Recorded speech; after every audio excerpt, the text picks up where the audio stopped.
Hey Angie, okay, we're meeting today about something we already met on. If you remember the flyer where I was reaching out to parents as a communication flyer. Yes. And I had to address kind of the diversity in my classroom. I had to make sure I was being inclusive. I did not touch on the 4 dispositions that they wanted me to touch on, so just redoing this meeting.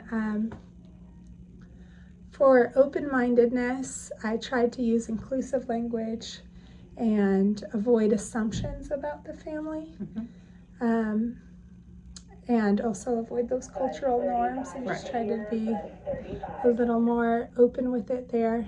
My self-reflection is that creating that communication flyer forced me to be a little more structured in my communication with parents. Curiosity, that I was trying to shift from, I guess, instead of teaching my culture, learning about my students' cultures. And for my educational equity, my students receive special education services. That's what we do. And I wanted those families to feel invited and included rather than feel intimidated or to feel like overwhelmed. So Absolutely. That was my hope with that. My thing from you is, do you have any feedback on how I can build systems that will support me in the long term with my communication with parents? I actually remember the flyer, and I remember our whole meeting because of our situations where we have children, personal children. And so I remember the flyer specifically, I think because we had that personal connection with the topic.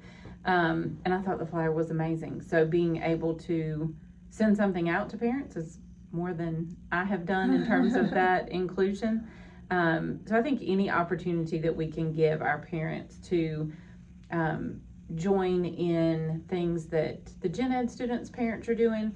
And I think right now that's kind of fresh on my mind because we're looking at bumping up to high school. And so some of our students with modified content or maybe in a more restrictive environment that won't be gaining a gen ed diploma, it's really nice for the parents to know that their kids have those same opportunities, and they're going to visit the high school and they're going to hear all the same things that their gen ed peers. So I think your communication is great, and then doing that additional to make sure everybody feels welcomed and invited and included was a really nice touch, and it gave me something to think about for my classroom. Well, thanks. I think I touched on everything else in our last meeting, so hopefully. All right. Thank you. Thank you.